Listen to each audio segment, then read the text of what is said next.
quelque chose de merveilleux est en train de se produire.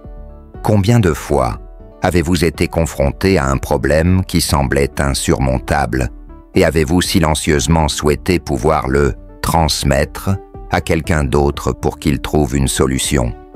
Ou avez-vous déjà rêvé en imaginant des images magnifiques dans votre esprit, en souhaitant avoir une certaine somme d'argent, vouloir faire un voyage dans un endroit exotique, ou peut-être espérer acheter la voiture que vous avez toujours voulu? Ne serait-il pas fantastique s'il existait une formule magique qui exaucerait nos désirs et nous permettrait de vivre comme nous le choisissons? Eh bien, il y en a une, et elle existe depuis que le temps a commencé. Vous pouvez avoir toutes les choses que vous voulez, chacune d'entre elles, si vous incorporez les idées de ce livre dans votre façon de penser et de vivre.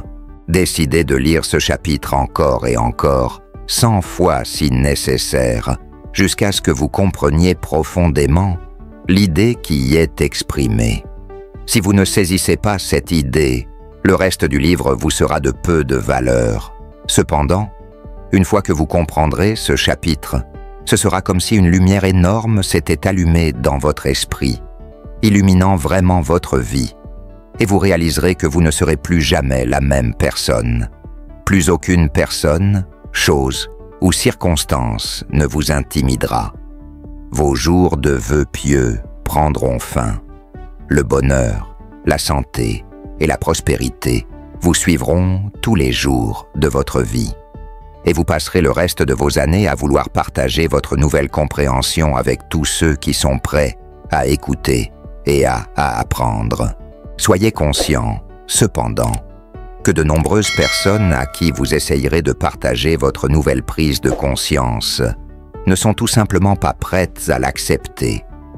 En fait, 9 personnes sur 10 peuvent rire et dire aux autres que vous êtes étrange lorsque vous leur partagez votre formule.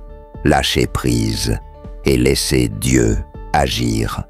C'est parce que la grande majorité des personnes que vous rencontrez chaque jour traitent Dieu comme un garçon de course cosmique, quelqu'un qui est censé courir, chercher et ensuite livrer.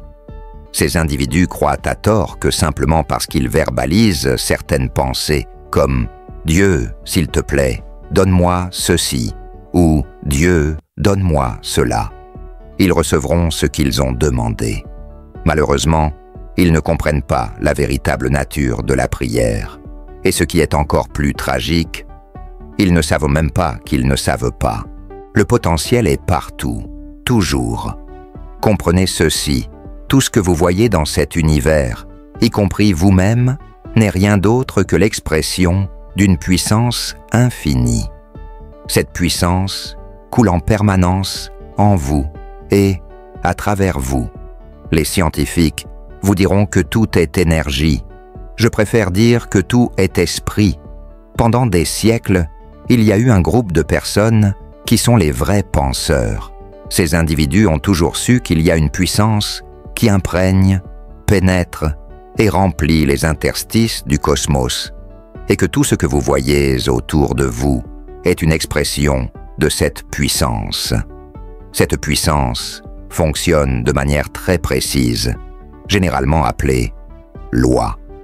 En d'autres termes, tout provient d'une source unique, et cette puissance source coule toujours et fonctionne à travers l'individu, c'est-à-dire vous.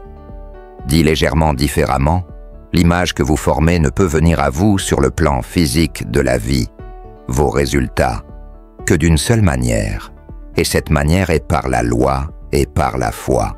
L'histoire de Clarence Smithson.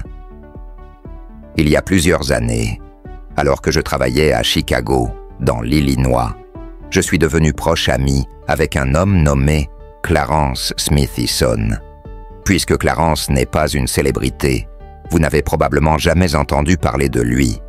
En fait, il est une personne si modeste et effacée que si vous deviez entrer dans une salle bondée, vous pourriez même ne pas le remarquer. Néanmoins, il y a une certaine étincelle indéfinissable en Clarence Smithson qui fait de lui l'une des personnes les plus remarquables que j'ai eu le plaisir de connaître. En tentant d'identifier cette qualité insaisissable, j'ai élaboré l'hypothèse suivante. Clarence Smithison incarne le principe sur lequel repose l'ensemble de ce chapitre, à savoir, si une personne lâche prise et laisse Dieu agir, c'est-à-dire à la fois que tout ce qui doit arriver pour qu'elle atteigne son objectif se produira effectivement, tout devient possible.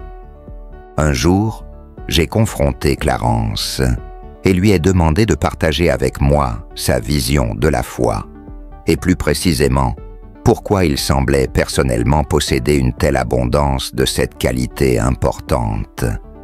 Fidèle à sa nature, il a expliqué qu'il n'avait pas développé de philosophie compliquée sur le sujet. Il a dit que tout ce qu'il croyait à propos de la foi pouvait être résumé en une définition simple. Et c'est cette définition qui lui donnait la force dont il avait besoin pour endurer les épreuves et tribulations de sa propre vie. La foi, a-t-il dit, est la capacité de voir l'invisible et de croire en l'incroyable, et c'est ce qui permet aux croyants de recevoir ce que les masses considèrent comme impossible. Je suis tombé amoureux de cette définition particulière, et je l'ai partagée avec d'innombrables personnes depuis que Clarence me l'a partagée. David et Goliath, considérez par exemple l'histoire biblique de David et Goliath, qui est certainement l'un des plus grands témoignages jamais écrits sur le sujet de la foi.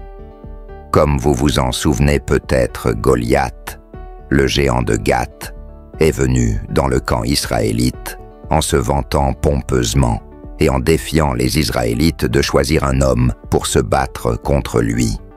Les Israélites étaient terrifiés et sans surprise, aucun d'entre eux n'a sauté en avant pour relever le défi.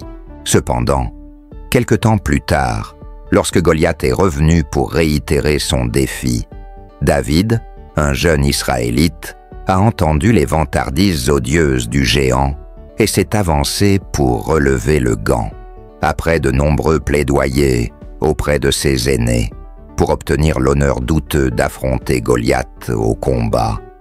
Le jeune homme a finalement obtenu le privilège de se lancer dans la bataille. Les aînés ont insisté, cependant, pour que David se vêtisse d'une armure protectrice lourde. Ils lui ont également donné une épée avec laquelle frapper son puissant adversaire. Mais David a dit « Je ne suis pas habitué à ces choses. Je ne peux pas me battre avec ces handicaps. Ce ne sont pas mes armes. J'ai d'autres armes avec lesquelles combattre le géant. » Alors il s'est dépouillé de toute son armure et est entré dans la bataille avec rien d'autre qu'une simple fronde et quelques cailloux qu'il avait ramassés dans un ruisseau voisin. Lorsque le chef géant des Philistins, protégé d'une armure de la tête aux pieds, armé d'armes puissantes et précédé de son porteur de bouclier, a vu le jeune Israélite non armé et non protégé s'approcher, il était furieux. Il a dit à David « Viens à moi, et je donnerai ta chair aux oiseaux du ciel et aux bêtes des champs. » Le jeune David, cependant, jamais intimidé, a répondu au géant en disant « Tu viens à moi avec une épée et une lance, et avec un bouclier, mais je viens à toi au nom de l'Éternel des armées, le Dieu des armées d'Israël, que tu as défié. Aujourd'hui, l'Éternel te livrera entre mes mains. » Alors que le géant Goliath plaçait sa foi dans des objets physiques, comme des armures, des épées et des boucliers, David la plaçait uniquement en un Dieu invisible. Le résultat, le jeune berger israélite a vaincu son adversaire, bien plus puissant. Avec rien d'autre qu'une seule pierre de sa fronde, David a frappé Goliath et le géant est tombé sans vie au sol. Quand les temps deviennent difficiles, quand les choses deviennent difficiles, vous devez devenir plus fort et vous le pouvez. Comme le docteur Robert Schuller l'a dit, les moments difficiles ne durent jamais, mais les personnes solides, si. Donc, si vous trouvez que votre foi diminue ou que vous êtes à court de cette grande puissance motrice qui accomplit tant de choses merveilleuses, vous pouvez faire quelque chose à ce sujet. L'exercice suivant fonctionne pour moi. Il l'a fait pendant des années, et je sais qu'il fonctionnera aussi pour vous. Vous pouvez construire d'énormes réservoirs de puissance mentale en utilisant simplement une technique d'autosuggestion quotidienne pour l'acquisition et le renforcement de cette qualité humaine, la plus grande et la plus nécessaire, la foi. Notez que lorsque vous vous donnez ce traitement mental, vous devez toujours vous isoler et parler à haute voix, à vous-même, d'une voix ferme et décidée. Verbalisez ce que vous dites, tout aussi sincèrement que si vous parliez à quelqu'un d'autre que vous vouliez impressionner par l'importance de ce que vous affirmez. Lorsque vous vous parlez, commencez par votre propre nom et continuez comme suit. Votre nom, vous êtes un enfant de Dieu, et l'être que Dieu a créé n'a jamais été destiné à mener la sorte de vie faible et négative que vous menez. Dieu vous a créé pour le succès, pas pour l'échec. Dieu n'a jamais créé personne pour échouer. Vous pervertissez le grand objectif de votre existence en cédant à ces misérables doutes sur vous-même et sur votre capacité à être ce que vous désirez de tout votre cœur. Vous devriez avoir honte de sortir parmi vos associés avec un visage long, triste et abattu, comme si vous étiez inadapté, comme si vous manquiez de pouvoir créatif à l'intérieur, comme si vous n'aviez pas la capacité de faire ce que votre Créateur vous a envoyé ici pour faire. Vous avez été créé pour exprimer ce que vous aspirez à exprimer. Pourquoi ne pas le faire? Pourquoi ne pas vous tenir et marcher comme un conquérant, comme David qui a tué Goliath, au lieu de céder au découragement et au doute et de vous comporter comme un échec? L'image de perfection, l'image de votre Créateur, réside en vous. Vous devez la ramener au centre de votre pensée consciente et l'exprimer au monde. Ne déshonorez pas votre Créateur en violant cette image, en étant tout, sauf le succès magnifique que Dieu a prévu que vous soyez. Ne forcez pas les choses à se produire. Il ne devrait y avoir aucune force associée à la manifestation de votre image, car la force nie. Essayez de faire les choses à votre manière, en forçant les choses à se produire, n'est pas nécessairement la manière de Dieu. Par conséquent, apprenez à suivre la voix silencieuse intérieure qui parle en sentiments plutôt qu'en mots. Suivez ce que vous entendez à l'intérieur, plutôt que ce que les autres peuvent vous dire de faire. Soyez conscient que la voix silencieuse intérieure vous dit souvent de faire des choses qui vont à l'encontre de la manière dont la plupart des gens vivent leur vie. Mais ne vous inquiétez pas trop de cela. Beaucoup des plus grands leaders du monde étaient considérés comme des hérétiques par leur père, simplement parce qu'ils ont choisi de marcher au son d'un tambour différent. Ces individus suivaient la voix silencieuse en eux, plutôt que de faire les choses considérées comme à la mode à leur époque. Laissez votre image s'enfoncer profondément dans le trésor de votre subconscient. Laissez-vous vous impliquer totalement et émotionnellement dans votre image, car en faisant cela, vous lâchez prise et laissez Dieu agir.